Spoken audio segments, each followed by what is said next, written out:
Go ahead and get started.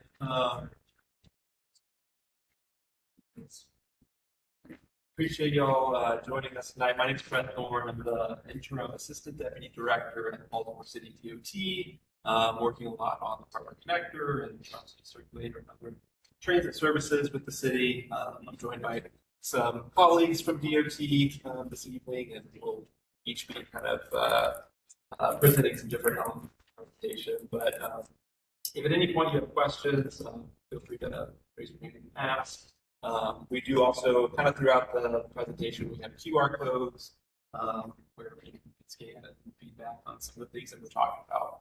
So with that, we should jump right in and I go to the next slide forward.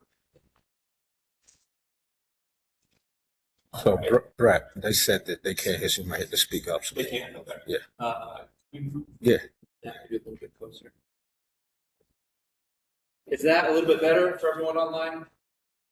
Yes, that's much better. Significantly. Great. Okay. All right. Appreciate it. So just kind of going through the agenda for tonight, we're going to be talking about the Water Transit Strategic Plan. What is the Water Transit Strategic Plan? We're going to be talking about the Harbor Connector. We've done sort of a service evaluation of Baltimore City's ferry service. We've also, as part of the strategic plan, we've been looking at the Harbor Master operation, as well as kind of an assessment of the city's waterfront infrastructure, how we maintain things around water. We're going to go into some priorities and recommendations from the plan, and then we're going to be talking about a proposed change on Harbor Connector Route 2 between Canton and Locust Point. And with that, we can go to the next slide. Okay, so what is the Water Transit Strategic Plan? Go to the next slide.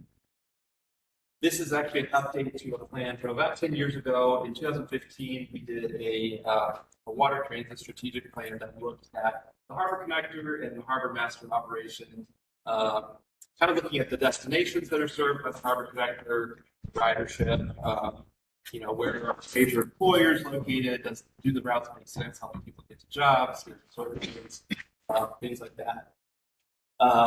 We also, as part of that plan, looked at the Harbor Master office. So it's sort of an analysis of the Harbor Master, which we have Mike Pagady, who is Baltimore City's Harbor Master. That office was relaunched just about a year ago after being vacant for close to 6 years, I think.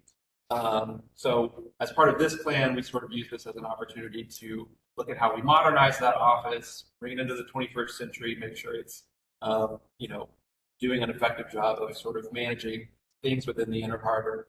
And then finally, included in the plan is an infrastructure assessment.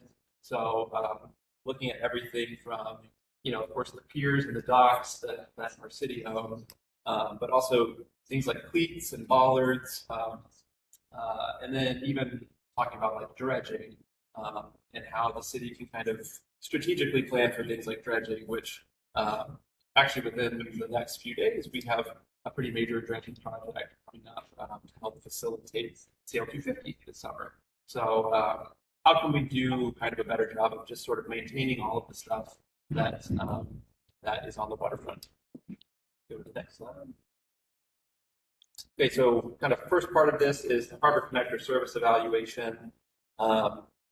I think if you're at a water transit strategic plan meeting, you probably know what the Harbor Connector is, but I'm just gonna explain real quick. The Harbor Connector is Baltimore City's free ferry service. It consists of 3 routes. There's Harbor Connector Route 1, which goes from right about here to Locust Point. Harbor Connector 2, which goes from Locust Point to Canton, and then Harbor Connector 3, which connects Federal Hill to Pier 5. The service operates Monday through Friday from 6 a.m. to 8 p.m. We have 2 city-owned vessels within the Harbor Connector fleet, and 1 vessel is used that is owned by the contractor that runs the service. Average daily ridership, you can see there, Harbor Connector 1 is about 832 rides per day. HC2 is about 209 rides per day. HC3 is about 378 rides per day. And then cost per ride, you can arrive at that number just by basically it's a math problem of taking the amount of money that's paid to run the service and then dividing that by the number of passengers who use it. And that's kind of a measure of efficiency of the service. So HC1 is just under $2 per ride. HC2 is about $7.64 per ride. HC3 is $4.11 per ride. Here, we just are showing kind of the historical ridership, just to sort of kind of zoom out and get sort of a holistic picture of the service. I think the thing that sort of jumps out on this graph is obviously the effect of COVID in 2020 and 2021. Things kind of plummeted because service was reduced significantly. I also think the other thing that jumps out is just the recovery since kind of COVID times to the point where in 2025, this past calendar year, we're pretty much right back up to where we were pre-COVID. And we're really seeing steady growth, especially on Harbor Connector Route 1. We're seeing a lot of demand for the ferry service. This is just kind of another way of looking at ridership. This divides it up by route. So we can see in the kind of grayish blue bar, that's Harbor Connector Route 1. The kind of teal is HC2 and the darker blue is HC3. Again, to me, the thing that jumps out is Harbor Connector 1 for several years has been sort of the heavy hauler service. There's just a lot of demand for travel between Locust Point and Maritime Park. Harbor Connector 2 has been kind of the lowest ridership route for several years, and then Harbor Connector 3 is kind of somewhere in the middle. But we're showing steady growth on most of the routes here. And then just kind of looking at the budget, just to give a sense of sort of the cost of running this service. So you can see in 2021, we were well under $1 million. And I think that's probably because of service reductions related to COVID. But things have kind of increased, I guess, in years since then to reflect the fact that we're closer to running the same amount of service that we were running pre-COVID. And you can see in 2025, we spent just under $1.4 million running the service. And here I'm going to hand it over to our Transit Services Administrator, Scott Fox, to talk about some of the cost per trip data. So we just saw our budget of about 1.3 million, and this is the average cost of service a day divided by the average riders throughout the day. So we found that it's very efficient where at HC1 it's most efficient at 4 to 6 at the PM peak. We have 220 riders, making it about $1 for every trip that's run. But at other times, it's much less efficient to run. So early in the morning, we average only one rider on HC2. That averages out to be about $92 every rider that we have running the Harbor Connector. Overall, as we said before, HC1 averages about $1.89 cost per trip. HC2 averages $7.64, which has been higher, and only really drops below $5 per trip in the PM peak in the evening. And HC3 averages about $4.11 per trip, with HC1 early in the morning averaging $49 for every trip rider takes, so that's pretty high. So the least efficient is definitely that service before 7 a.m. because we're not getting a lot of riders.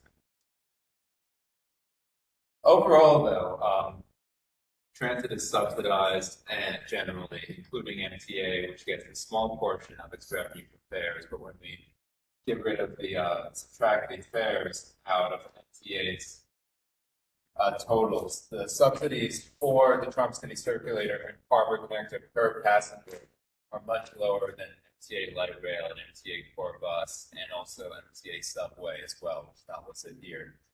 The Harbor Connector is the most efficient out of the 4 modes that we have here, at being $5 per passenger is the cost of rides in fiscal year 24. Generally, we found that to be about the same in fiscal year 25 as well, but we don't have the full data yet.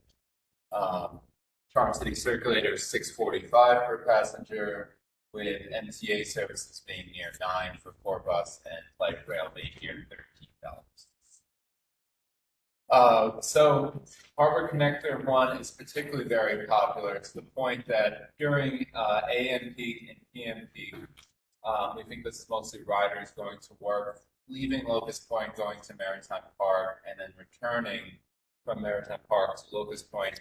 We have, on average, in July of 2025, we had on average many trips that were at capacity, which meant that people had to wait for another trip because the boat couldn't take any more people. This particularly occurred with 61% of the 8:22 a.m. trips leaving from Locust Point and 36% of the 5:15 p.m. trips leaving from Maritime Park.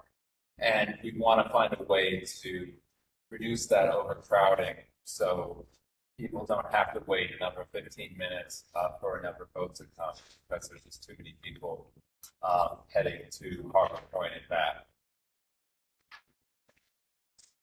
So part of the water transportation plan, last summer, we asked riders to take a survey on board to gauge rider satisfaction and about what changes they wanted to see and learn more about how riders are using the service.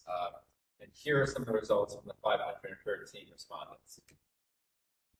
So the majority of people who responded said they used the Harbor Connector to go to work. About 30% went for shopping, dining, social entertainment, and then about 10% for sightseeing, medical, and school, and other. Overall, on a scale of 5, the people's experience of the Harbor Connector was very positive. The lowest was 3.96 for location landings. It seems like people would prefer landings to be in maybe a better location that would be easier to find potentially. Staff is graded 4.5. Another thing, 4.5 out of 5. Overall, the rating is 4.37 out of 5, which is pretty high. Another thing that we got from the survey was a response that people felt very peaceful riding the Harbor Connector, and they kind of take it as a break out of their daily life, which is sort of unusual from public transit to have something this comfortable. As you can see right now, the water is very beautiful. So we asked people where would they like the Harbor Connector to also go. 60% said Baltimore Peninsula, nearly half said Fells Point, and then a third said Pier 1, another third said Riverside, and then about 10% of respondents said Cherry Hill, Middle Branch, and Westport, and other locations. Now I will introduce Mike McGeady, who will talk about the reinvigoration of the Harbor Master Office. Thank you, Scott Fox. Hi, I'm Mike McGeady. I work for Baltimore City DOT. Harbor Master, that term has been around a long time. There was a Harbor Master in Baltimore before there was a city, before there was a mayor, before all of it. So there were folks kind of working in the harbor in between, say, 1705 and 1780. Kind of in an unofficial capacity, and then at some point they understood, this is a natural deep harbor, and we should be maintaining this and paying attention. So there have been harbor masters and dock masters throughout the years, from 1780s up until 2019, and then it kind of goes away. And we kind of get back in saddle in November 2024. Mayor announced the office in 2025. So the scope of it right now really is there's about 5,000 lineal feet of municipal pier in Baltimore. And a lot of it has big fat no docking signs on it. And one of the things we want to do is kind of bring people back, invite them back. Recreational boaters, kind of coastal cruise lines, all these different uses. But right now I'm looking at 5,000 square feet in 23 different locations, from the inner harbor to the historic district in Fells Point. Part of the role is kind of a inventorying of maritime infrastructure. As you can imagine, there's a lot of deferred maintenance out there. And a lot of attention gets paid, you say, the land side of the promenade. What about the bulkhead and the fender system and the ladders and life rings and all the maritime stuff that makes a maritime city work? Kind of identifying that, prioritizing good repairs. Key role in the maritime logistics for Sail 250 that's coming up. Those of you that were around in 2012, 2014, got a sense of what Star Spangled Spectacular was like. There were 1 million people that came to Baltimore in a week, and the economic impact of each of those events was $130-some million. So there's a lot of work that goes into making that happen.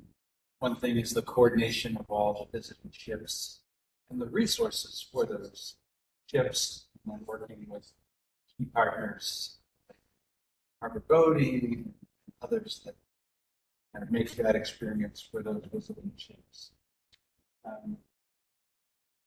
One thing that's been kind of on my mind is kind of an advocate for safe boating in the Pasco River, both the Northwest Branch and the Middle Branch.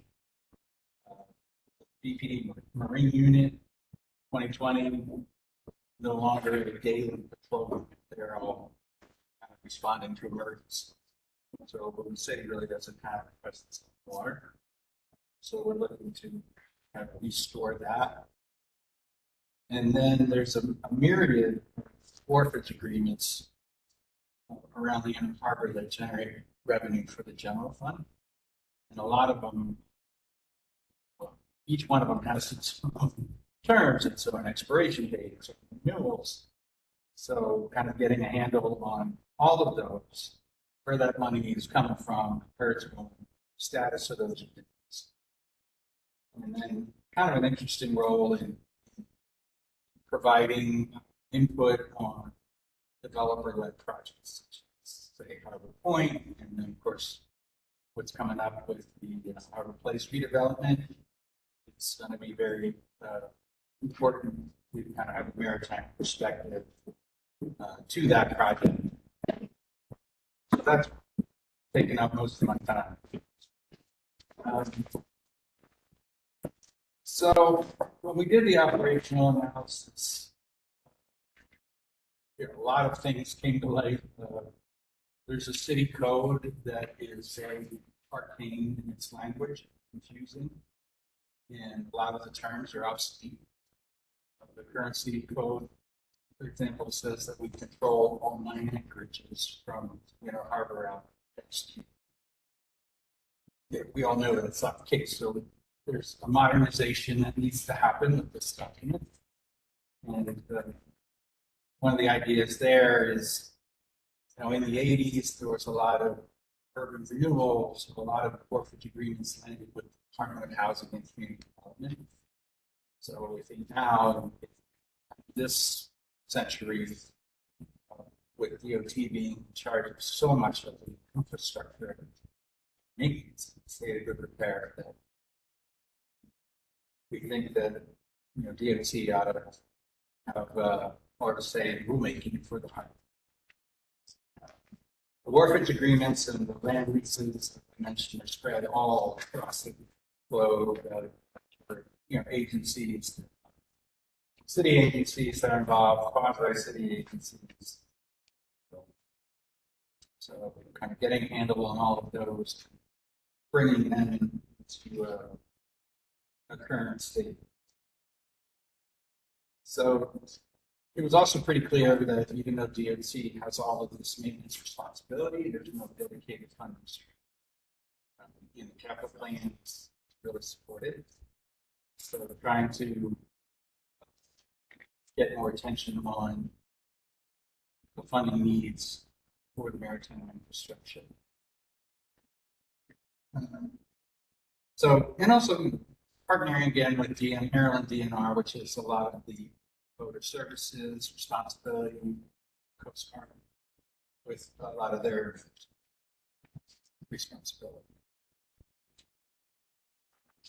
So in our first year, we did relaunch the office, got some good positive public media, a lot of good comments.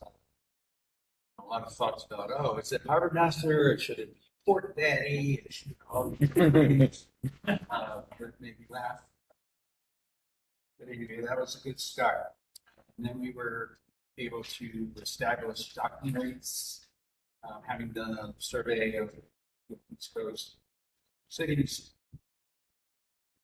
and get those rates approved by the Board of Estimates in the first time in 10 years, and then go ahead and collect some revenue. Had a great partnership with the Department of Real Estate so that you can kind of take these same rates and same kind of service level and bring it to the Fells Point Historic District, Broadway Pier, Thames Street, all of that, and Pier. A lot of that has been traditionally under the Department of Real Estate, so we partner a lot on, what ships we want to bring there, what wharfage agreements we want to work on.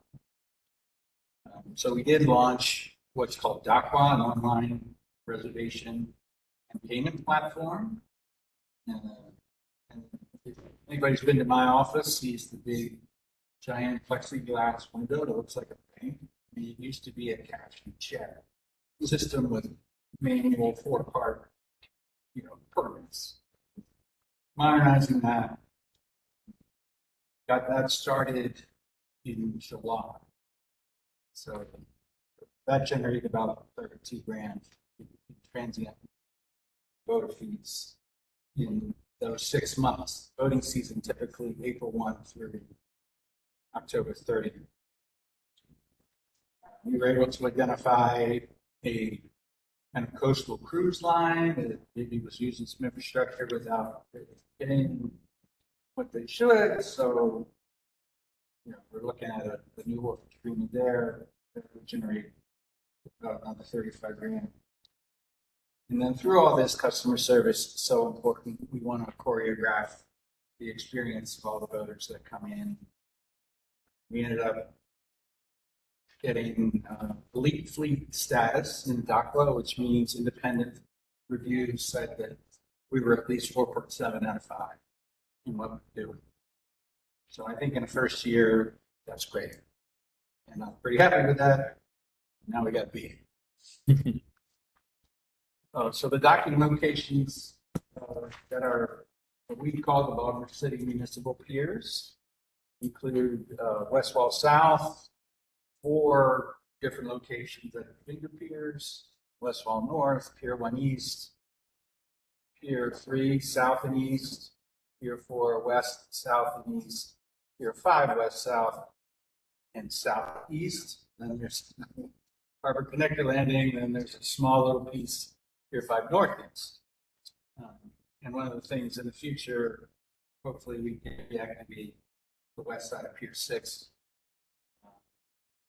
because that's the concert pavilion. Try to work with them, figure out a maritime element to those concerts, because a lot of people both come in, anchor, enjoy, which is great. It's just that there's some safety issues there, and folks block the Harbor Connector lane. It's tough. So I have to yell at them from the dock, hey, you can't do that. Use the marine radio, but we're working on one of the things we're working on is getting a control vessel for the Harbor Master. In Fells Point, both sides of Broadway, what we call Thames Street Bulkhead, which is just that run between the Pendry and Ann Street and then Ann Street.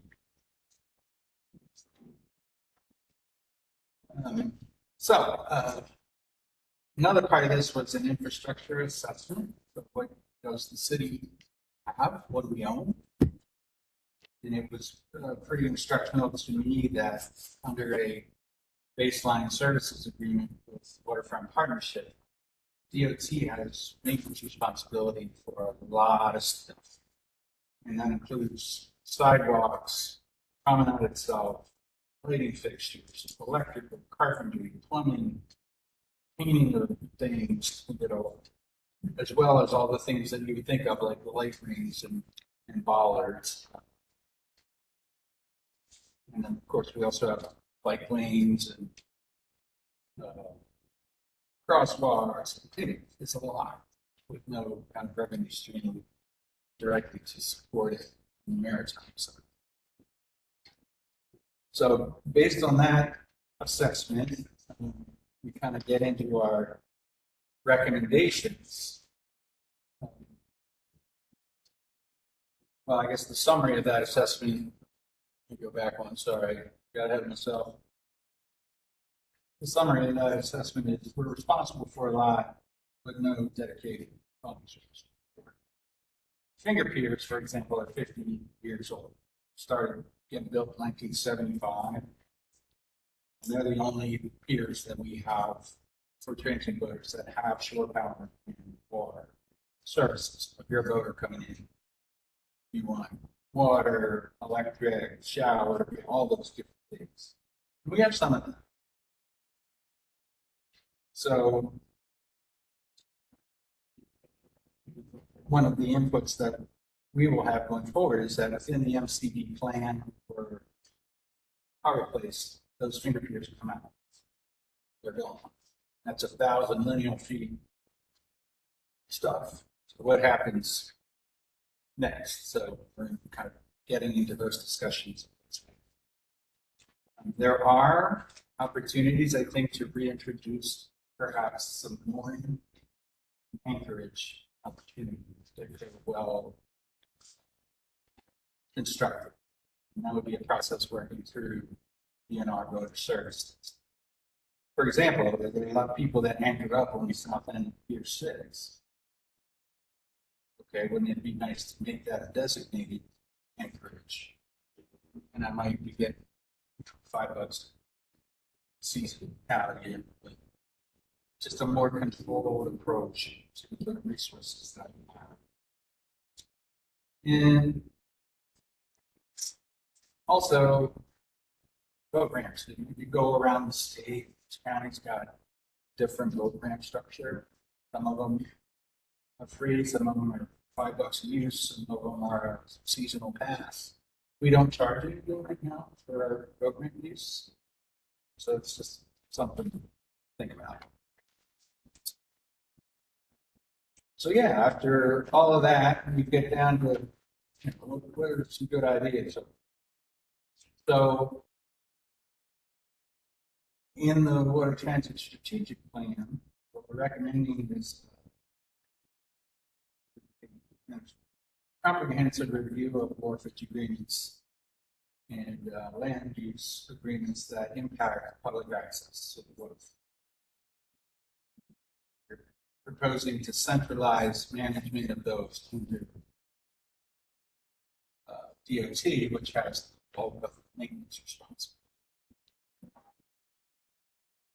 Another thing is, interestingly, the promenade itself leads this wonderful 8-mile thing that wraps around the harbor. Has different ownership pieces. And some older pieces, like at the anchorage, the city's in charge of that maintenance. And there's a big job going on over by the anchorage. If you haven't seen, there's a lot going on over there. But there are other elements that promenade that are privately held, private maintenance takes place. So we have to have a thoughtful look at trying to make sure that green is full. You might Yes. not request to speak up. Okay. Moving closer to the mic. As I mentioned, the feasibility and revenue potential of moorings and anchorages, they would perhaps be related to the south end of Pier 6, maybe Canton Waterfront Park, south side of Fort McHenry, and maybe over toward Baltimore Peninsula. So that's kind of a forward idea. Continue our collaboration with the Department of Real Estate and Baltimore Development Corporation and Waterfront Partnership on a inner harbor infrastructure working group, and this is the ability to kind of act quickly on some maintenance issues. For example, we think it would be a good idea to put a gate at the head of finger cleavers for this season, based on feedback that we've gotten from boaters. And also considering that they're going to get ripped out sometime in 2027, so there's not a whole lot of maintenance going to be done. It's really going to be spot maintenance. So just those types of things, and then being able to leverage the funds that Baltimore Development Corporation has within their CIPs that are dedicated to waterfront management and maintenance. Having seen that, we want to kind of go ahead and add our own CIP cash, independent of the quasi-public PEC. Talked about the gated access. And then also the maintenance dredging that seems to be needed every 4 years or so as part of the support of major civic events in our town. Each time it happens, because the federally maintained channel ends right around Dr. Sugar, the city has to kind of get itself together to go through this whole dredging process, which takes multiple years, permits, and a lot of money. So looking forward, we're hoping to work with the Corps of Engineers to maybe extend the end of where the federal channel is westward to include this area that, because of increased rain events and sediment flowing down the Jones Falls, kind of creates a hump diagonally across the Inner Harbor approach.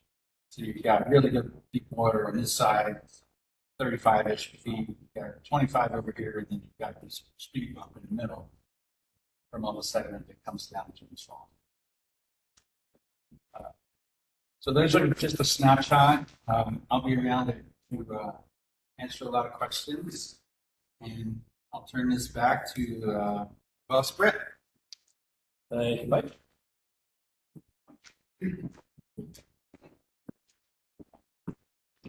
So, getting ready to jump into some of the kind of conceptual harbor connector route proposals. You're probably sick of seeing QR codes because they're like all over the room. But if you do want to scan the QR code, you can pull up on your phone kind of a survey that shows each one of the maps that we'll sort of run through, and you can give some feedback. Let us know your thoughts on kind of some of the ideas that we're getting ready to present here. So, all right. So the first one, this would be essentially a change to Harbor Connector Route 3, which right now just runs back and forth between Federal Hill and Pier 5. The idea here would be that we would add a new landing at Pier 1 and a new landing at Harbor East. We actually have designs for both of these, the design work was done under a grant that the city received a few years ago, which has since been frozen by the federal government. So I guess good news and bad news. Good news is we have designs for some of this stuff ready to go. Bad news is that the rest of the grant funds we cannot tap into at this time. But the idea here would be things would sort of run kind of ping-ponging back and forth between these three stops. The overall cost we're estimating is about $1 million because it would require the construction of 2 new ferry landings. We wouldn't need to add a new ferry boat into the service. We could just run it with the same boat that we're doing the current Harbor Connector Route 3 with. And we're estimating this would be about a 30-minute frequency. Harbor East is obviously has grown quite a bit in the last 10 years since the last water transit strategic plan was done. So we think there would be kind of a lot of interest in getting over to that side of the water. And then, as Mike mentioned, Harbor Place is kind of this element. Yeah. Online, they want to know if you could put the QR code back up real quick. Oh, yeah.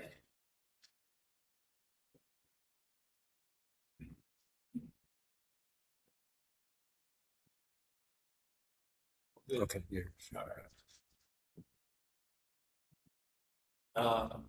Yeah, and then MCB's project at Harbor Place obviously is going to really change a lot about that corner of the harbor and that whole side of the harbor. So we think in the future there will be quite a bit of interest in getting over to Pier 1 and into the new Harbor Place. So this is what we're calling the Inner Harbor two-way service option 1.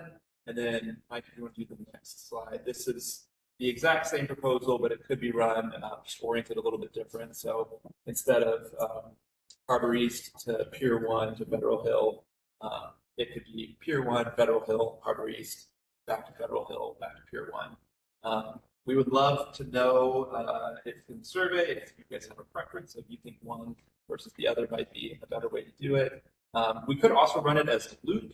The issue there is loops tends to be not desirable in transit, just because it gets a little bit harder to get to and from places. But would love to hear your feedback on the survey. So those are kind of the two options for some inner harbor service. Here we're showing the weekend loop service, is what we're calling it. I don't know if anybody here happened to, in the first 2 weekends of December, use the holiday harbor connector. Yeah, great. Yeah, it did very well. The first 2 weekends of December, we piloted some weekend service in partnership with the Baltimore Development Corporation and also the Waterfront Partnership.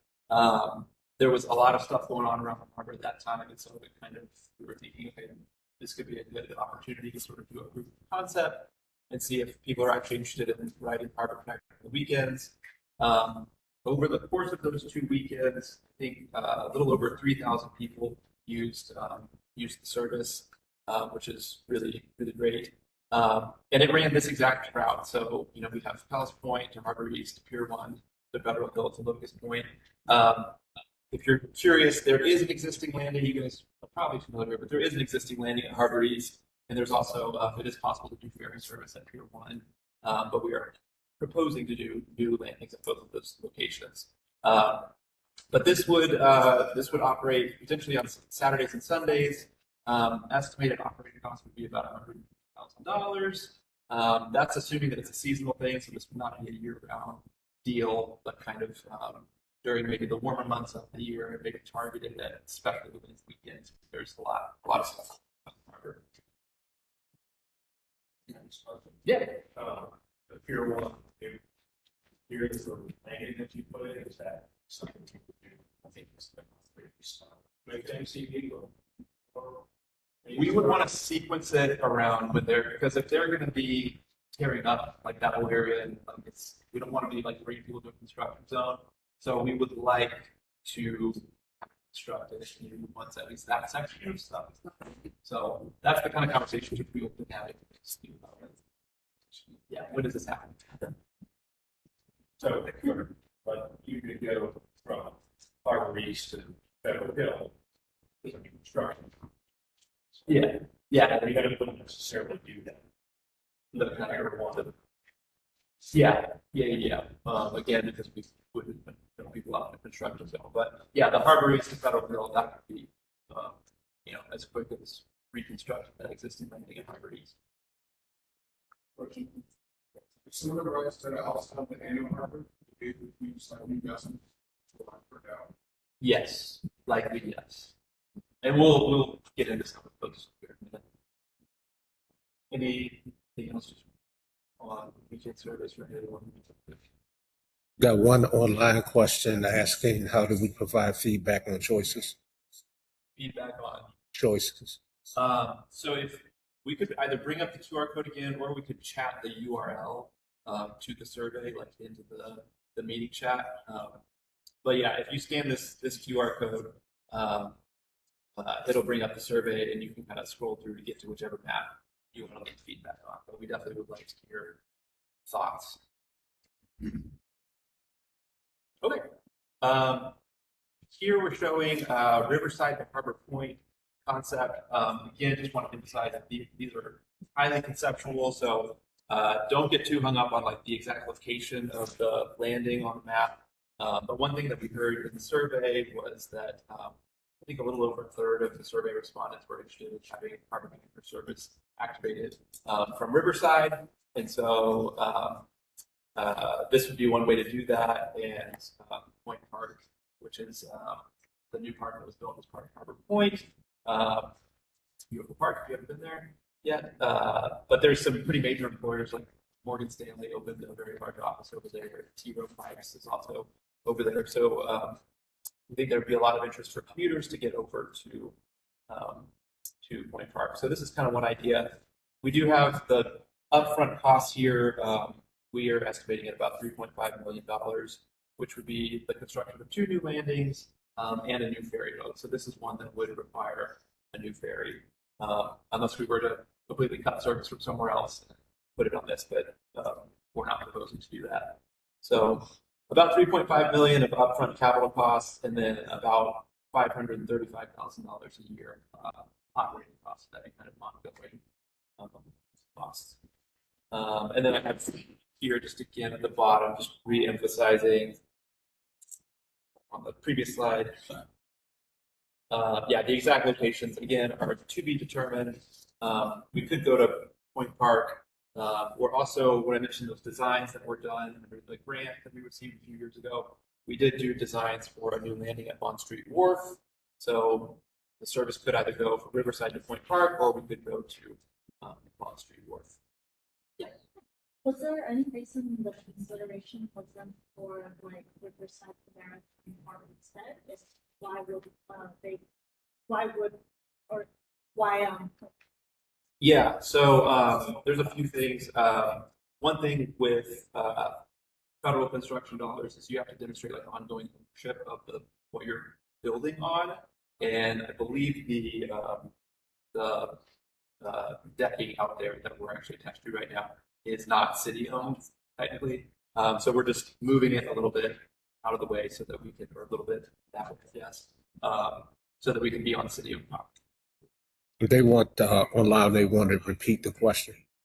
The question was there consideration given to just keeping the landing in Maritime Park, and city ownership is kind of what comes into play there. And we can go to okay, yeah, Canton Waterfront Park. So again, on the survey results, the #1 location that people wanted to see new ferry service on the harbor connector expanded to was Baltimore Peninsula. It's a little bit of a challenge, just generally thinking about getting down to Baltimore Peninsula for a couple reasons. One, there's a 6-knot speed limit in Inner Harbor. So if you think about that, getting from somewhere like, in the real heart of the Inner Harbor down to Baltimore Peninsula would be an extremely long ride, like an hour and a half maybe ride. At which point you're just like, okay, why are we doing this?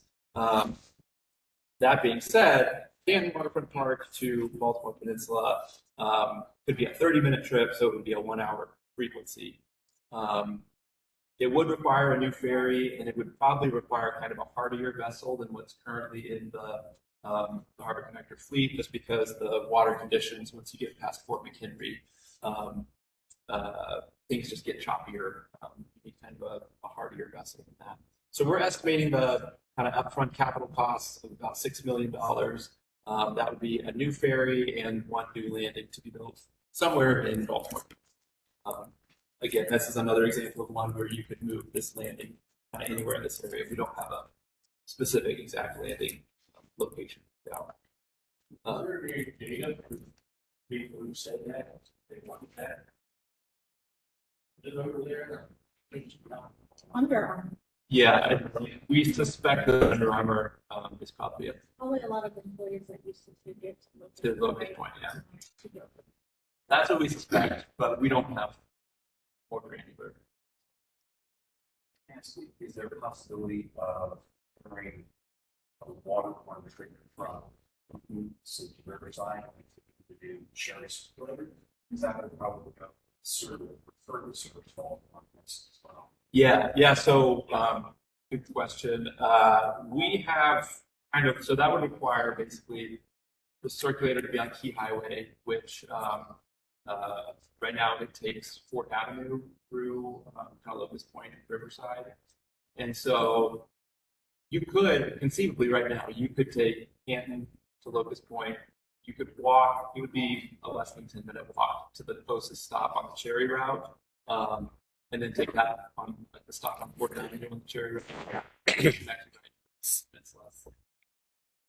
To connect, I guess, more directly, I think what you're getting at, like the Cherry route connecting with Harbor Connector Landing, Riverside, the bus would need to be on Key Highway and kind of navigating from there. I guess we would need to, that would require a holistic kind of re-examination of like the banner route, because then we'd be duplicating a lot of what the service on the banner route is doing. Cherry route, but maybe it's changed. Cherry route went Key Highway down to the ball. No, it's on 4th Avenue. Yeah, so it goes south on Light Street and then forward and then kind of jogs down to Baltimore. Into Baltimore. Yeah. And we can go to the next slide. We also looked at expanding into the middle branch of the Patapsco. So here we're showing a Baltimore Peninsula to Westport connection. A few things about this idea. This is probably our longest range kind of conceptual idea for a number of reasons. One, we're looking at Westport here because of the One Westport development, and if things kind of really grow over there, there could be demand for water transit in the future. Some challenges kind of generally going into the middle branch, and this is whether we go to Westport or we go to Middle Branch Park and Cherry Hill. There would probably be significant dredging that would be needed because the water depth in that area is pretty shallow. We would also, in this case, we would need to build 2 new landings, one again at Baltimore Peninsula and one at Westport, or if we were to do Middle Branch Park, one at Baltimore Peninsula and somewhere at Middle Branch Park. So those are kind of somewhat significant logistical challenges, but not deal breakers by any means. And we want to kind of consider this and study it. One kind of benefit of connecting at Westport would be that there would be a connection from Baltimore Peninsula via water transit over to the light rail, so people could get from the peninsula, down to the airport or downtown or further north. So there's a heavy rail line they need to cross. Isn't there? What's that? Isn't there a heavy rail line the pedestrians would need to cross to get the light rail? Yeah, that would be a challenge. So again, this is probably 10 years down the line, maybe, who knows, but kind of a conceptual idea here. And it would require 2 new landings and a new ferry. We're estimating about $3.5 million upfront cost for that, and then $535,000 per year to operate it. It's like a all-day service. All right, and then the last recommendation related to the Harbor Connector before I kick it over to Scott to talk about the Harbor Connector 2 proposal. I mentioned the grant that the city received a few years ago that got started on some work on, and then it has been frozen since then. That grant was to cover the construction of 2 new ferry boats for the Harbor Connector fleet, as well as ADA improvements at each one of the Harbor Connector landings. So the kind of, I guess, one of the big recommendations of the Harbor Connector for the Harbor Connector within the Water Transit Strategic Plan is that we continue making progress on those plans as funding becomes available.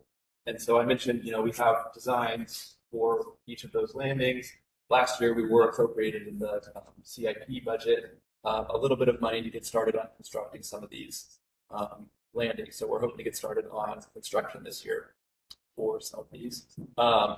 And what this would do, it would make improvements at King Waterfront Park for ADA, improvements at Locust Point for ADA accessibility, and then also, if you've ever ridden from Locust Point during very high tides, sometimes that landing can water, which is not ideal. So this would, we would convert to a floating pier and, hopefully adjust that issue. And then, as mentioned a little bit earlier, the Maritime Park stop would be relocated a little bit to Bond Street Wharf. And then the Pier 5 landing here would be reconstructed and relocated over here to Harbor East. And there would also be improvements at the Federal Hill landing. So, as funding becomes available, and who knows, maybe maybe that grant will become unfrozen, but in the meantime, the city's gonna try to take this on, themselves, make these improvements. So Scott, I got Jeff D online. He has 2 questions. Jeff, you can unmute. Hey guys, I had a question for you. You were talking about the Riverside to, I think it was to Harbor Point proposal. In the original water taxi plan back in 2011 timeframe, a $5 million water taxi landing was put in at Harborview.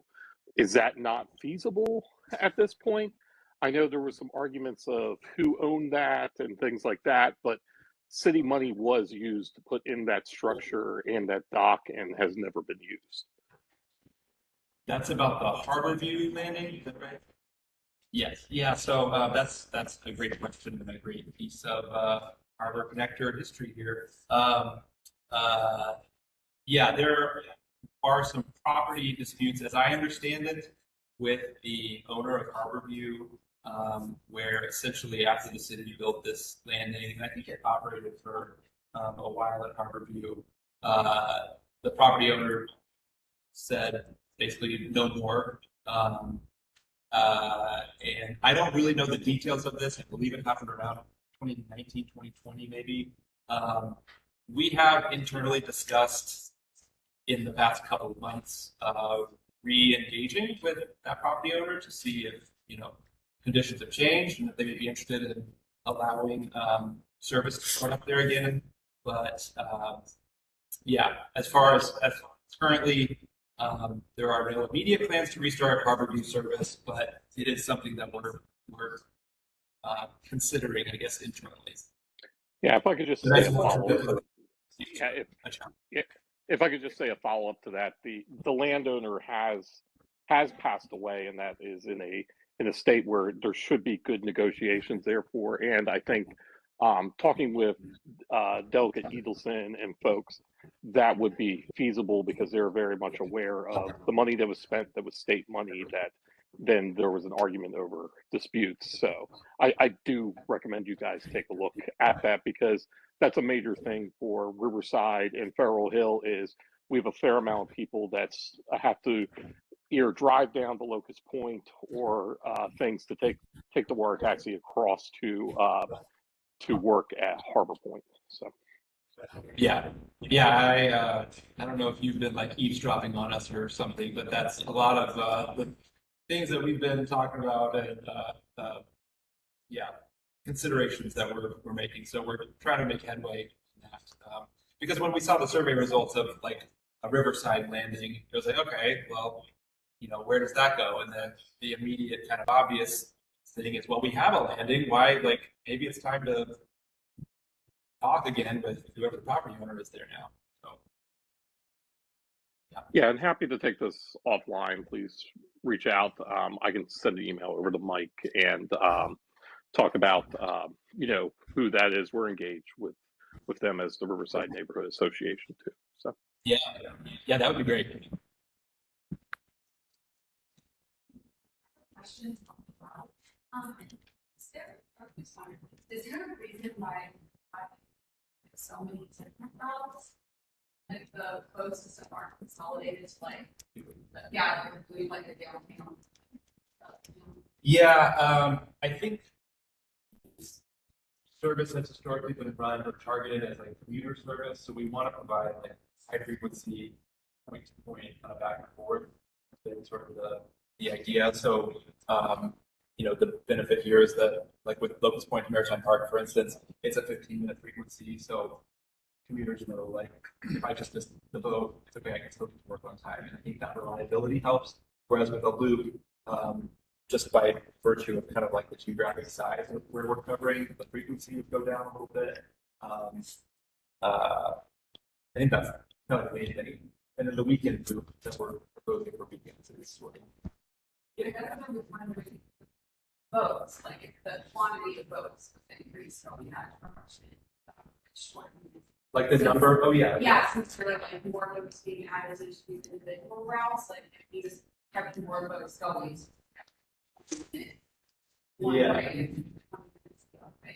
Yeah, yeah, absolutely. If we added more boats into the service, that would increase the frequency. And, you know, if we got to a point where we had enough boats that we could run a loop that was high frequency enough. The issue is that the city has we own 2 vessels. We're working on a third.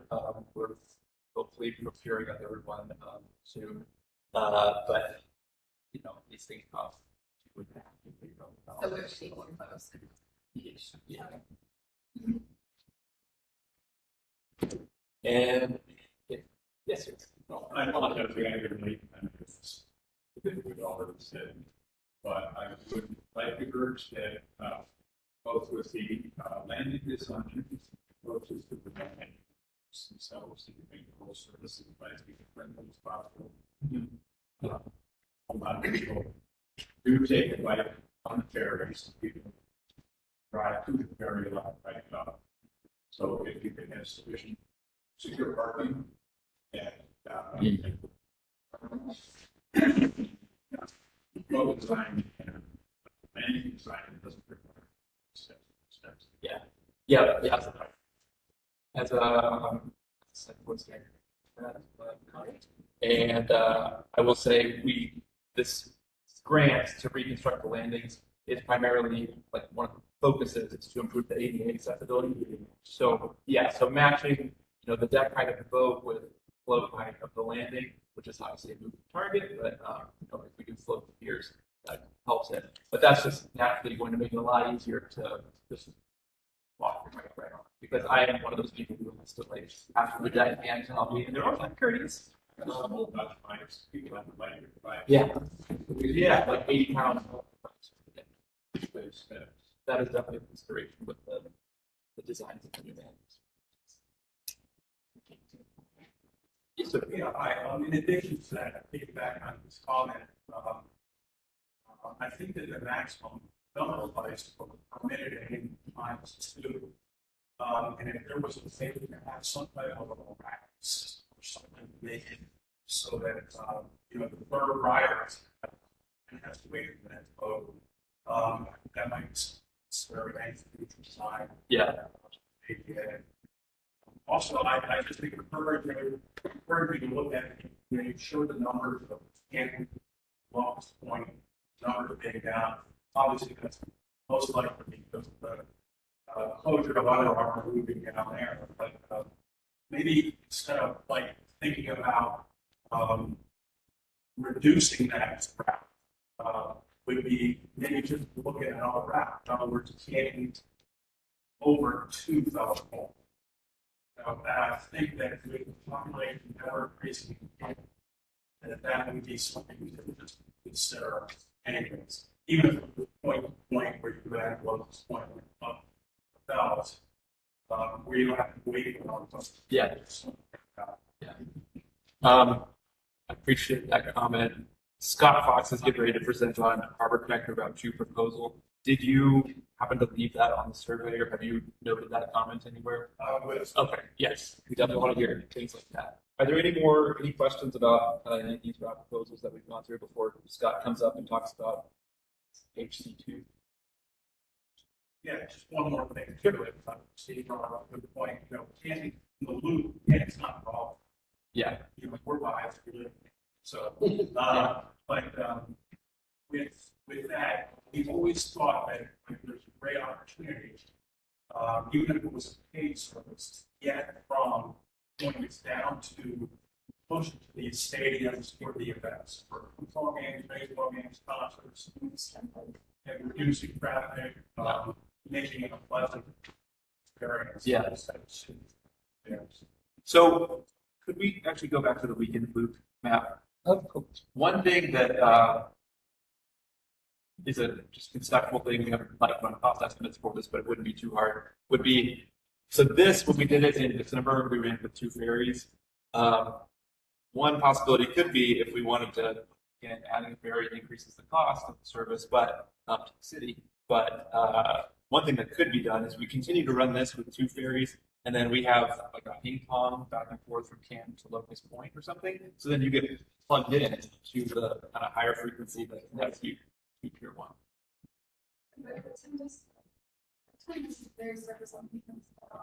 So it's been piloted for 2 weekends in December, and we ran it, was it 11 a.m. to 8 p.m., I think? Um, yeah. And at the moment, there's not any like regular service on the weekends. It's going to be kind of that event driven, like, okay, there's a big festival happening downtown. We're going to activate, and we'll get the word out about it. But yeah. But with that said, the service is outstanding, great thing. We got the operators of the service right here, so I'm sure they like hearing that. Yeah. And here's Scott Fox to talk about the HC2 proposal. So I'm going to talk about the more immediate proposal from Water Transit Strategic Plan to improve HC2 to make it more connected with more of the inner harbor and pause some of the less productive service. So we're proposing that the HC2 service will now run on a 45-minute frequency and connect to Maritime Park as well as Locust Point, starting at 6:45 a.m. And it'll run 5 trips in the morning, starting in Cannon and going in a clockwise direction with the map, going to Locust, then Maritime Park, and back to Cannon. And this is a way, because we found that most people are starting the day around Canton on trips. And it would run through the morning to 10:10 a.m. Then you would pause service from 10:10 till 3:40 p.m. on HC2, and then start running evening service that would run in the opposite direction, starting from Maritime Park, going counterclockwise on the map to Locust Point, and then Canton, running every 45 minutes for 6 trips in the evening till 7:50 p.m. at night for every 45 minutes. So just go back one to next slide. Show you the AM map again, starting at Canton, going clockwise down to Locust Point, then to Maritime Park, and then over east to Canton in the mornings. And then in the evenings at 3:40, starting at 3:40, going from Maritime Park, counterclockwise to Locust Point, then to Canton, then back to Maritime Park. And we did get a request to put the timetable back up. Can we just pull that? Let's go back. Yeah. And we've timetable is every 45 minutes. Instead of now the current frequency on HC2 is every 30 minutes. And again, I think part of the intent of this proposal is to address that overcrowding that we talked about on HC1. So this helps us provide additional trips in the morning from Locust Point to Maritime Park, which is when there's a lot of crowding on the boats, and we have people who are, they're having to wait for the next boat because it's so crowded. And then in the evenings, it's the opposite. They're returning from work, conceivably, from Maritime Park back to Locust Point. So we're adding in capacity on those trips.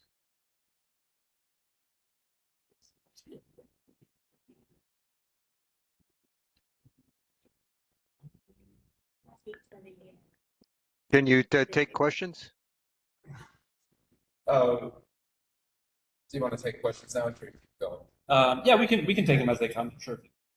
So what do commuters do that are going from Locust Point to Canton after 10 o'clock? If you're going there during the middle of the day? Or need to come back? You went there in the morning and you need to come back?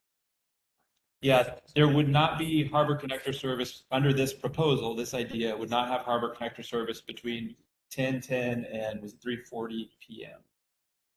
Yeah, so this seems to be very inconvenient for the people that are needing to get over to Canton for any time during the middle of the day, which would cause more traffic in your streets then? It would be a reduction in service to Canton in the middle of the day. So yeah, that is a potential consequence. Another consequence is actually this would increase most likely the amount of people coming to Locust Point to park to use the Harbor Connect, which is an issue for Locust Point for people using all the free parking spots. Yeah, that could be a possibility. Definitely would like to hear, if you want to document the comments through the survey, but definitely appreciate both of those comments. Yeah, and the last one you talked about that you even said it yourself that circular routes are not good for commuters, and now you're putting a circular route in there for commuters between Locust Point and Canton. So you're negating your own kind of principle there. Yeah, that is fair. Again, this, part of this proposal is to cut down on the very low ridership periods in the middle of the day on HC2 while addressing at the same time the overcrowding in the mornings and the evenings on HC1. So we're kind of trying to thread a needle here, but it's fair points. Heard.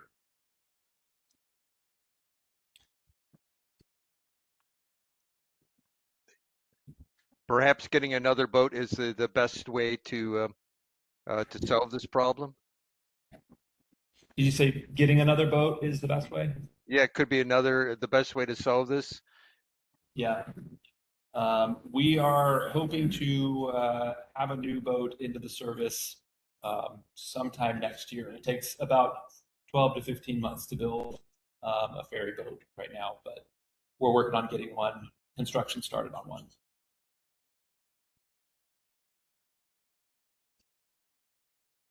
Hi, how are We you? can, I have a quick comment and a question on this. I am also a daily commuter from Canton to Locust Point on this ferry.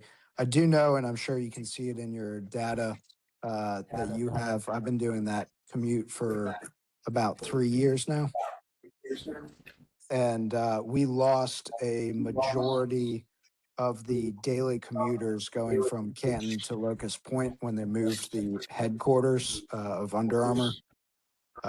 There were a significant amount of people that continued to try and do it, but then were unable to continue, mainly because of the sidewalks on the way over to their office building. But in saying that, could there be a possibility of adjusting these times? Because as you have reduced the frequency, the timing in order to show up at work on time, if you're trying to get there either at 8 a.m. or 9 a.m., you're going to be required to either go 45 minutes ahead of time or potentially miss your transit.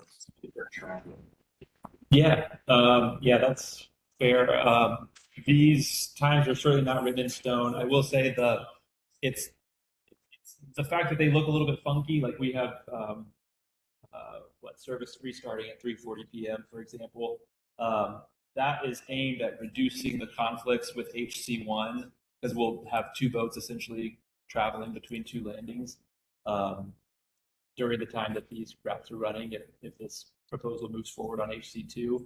That being said, none of this is written in stone. So if we hear from the community that service should really start 30 minutes earlier, or you should re-examine your start time so that you can provide for people arriving at Locust Point at 7:15 instead of 7:30 or something like that. Yeah, just for an example we would love to of hear.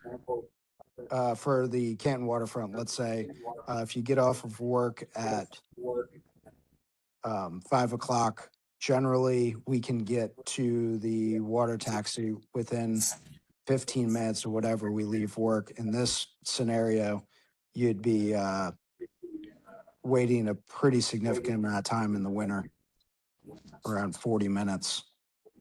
Yeah, for that first 4 or 5:40 departure. For the after first, 5. yeah, for the first opportunity after 5.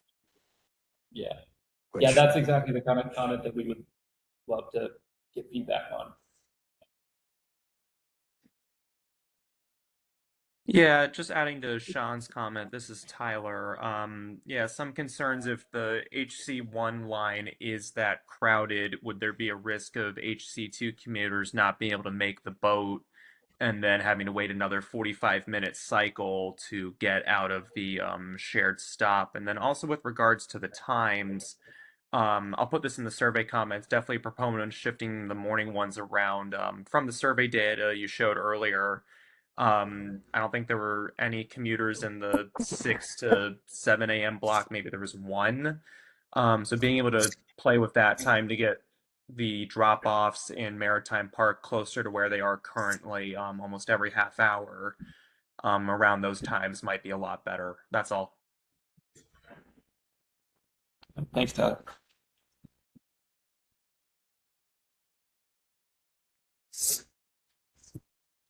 I could pick it up from local slide. The key points of what we're proposing are that this would take effect the start of March, or March 2nd, and that HC2 will have the new schedule that is not set in stone, but with 5 trips in the morning, 6 trips in the evening, clockwise in the morning, counterclockwise at the PM trips, in order to help with reducing overcrowding on HC1 in the AM and PM. And service would be paused on HC2 between 10:10 and 3:40. Another part of what we're proposing is to remove less productive service on HC3, so that HC3 would now start at 6:30 a.m. instead of 6 a.m. And also, for this year, we want to be on the lookout for announcements about special event weekend service happening throughout the year. So reasons why we are pushing to reduce HC2 hours is that in 2025, HC2 averaged 12 passengers per revenue hour compared to nearly 57 for HC1. Generally, with public transit, if the service is running less than 15 passengers per revenue hour, it's considered unproductive service and should be changed to make it more productive. And we found also in November, December, the number of passengers per revenue hour has dropped even more beyond below 12 in HC2, down about half of that. And in order to stay within the harbor connector's budget, BC DOT is recommending this service reduction. The cost per hour of service has increased, but our budget has not. So we need to find ways to make service more efficient.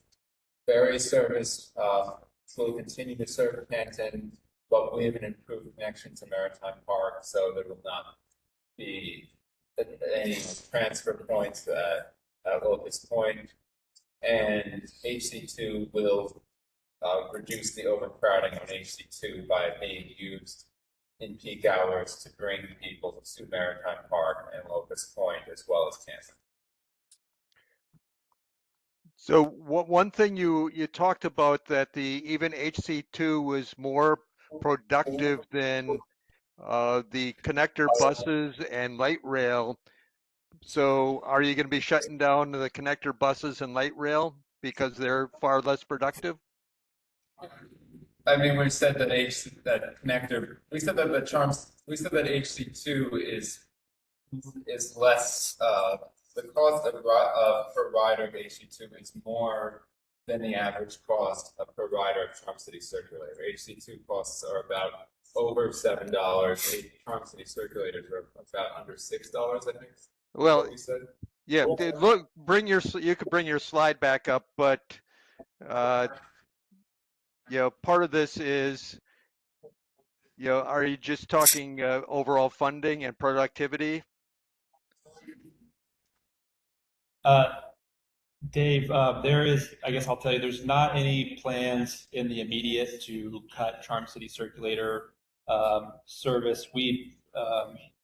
You might be aware the MTA runs the light rail and CityLink service and that bus service. So we don't have any control about what they're doing. But no, there's no plans to cut the Charm City Circulator right now.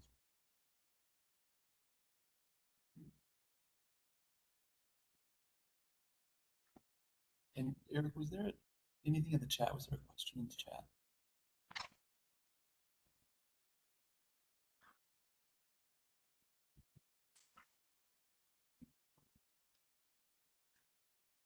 So, What are the peak ridership we'll be volumes of expecting comments HC2? on these changes until Friday at 6 p.m. and all comments should be sent to Brett Ford, 417 East Bay Street, 7th floor, Baltimore 21202. Brett.Forn@baltimorecity.gov is the email address. What's included the survey? Is it also closing this? No, the survey, I think We're going to keep that open for a while. Yeah. And Jenny asked, is there more ridership in the spring, summer, fall when temperatures are warmer and daylight is longer? Yes, kind of across the board. Each route definitely has higher ridership in the spring and summer than it does like in the winter in a time like this. The ridership numbers that we're showing kind of throughout this and in the plan, I think we pulled ridership from April 2025 and some from July 2025 for our analysis. But we did see a much greater drop off on HC2 in the winter months than HC1 in percentage wise. Yeah. So, getting back to HC2, the numbers compared to when Under Armour was operational versus now. If you guys look at that, I mean, in other words, I think that HC2, again, I go back to what I said earlier. I think it might be the destination, not necessarily. Right.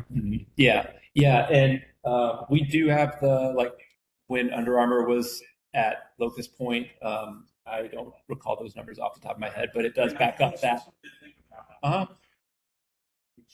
Yeah. Maybe it's not ridership is down overall, but it's just because of the fact that Under Armour closed, potentially adding. Yeah. Yeah. There's no east to east west. No circulator, or nothing like that to go east west in this city. Yes, that's true.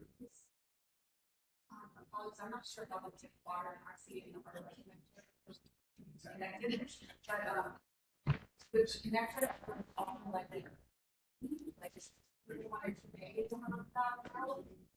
That's not something we're considering. Are you paid service on the Harbor Connector? Yeah.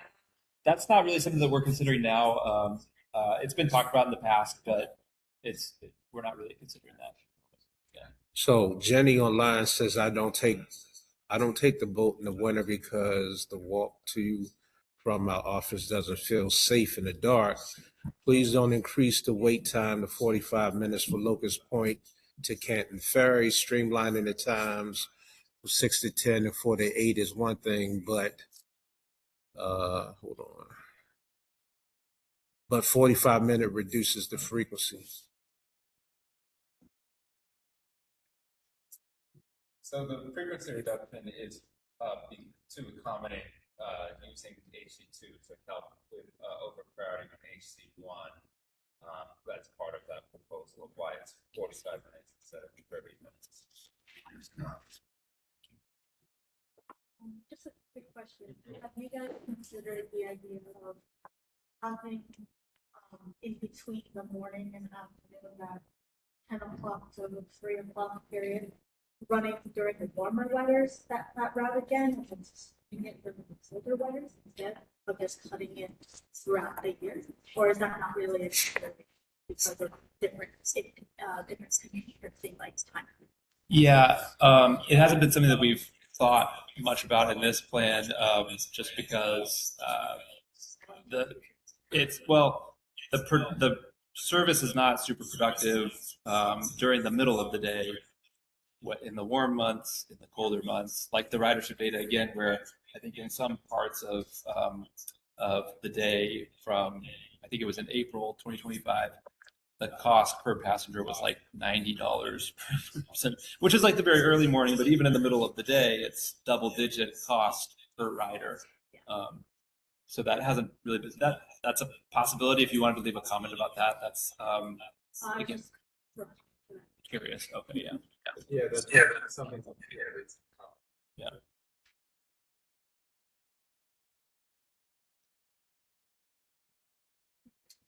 If there aren't any other questions, of course, feel free to check out the maps that are kind of throughout the room. But we appreciate everybody joining us.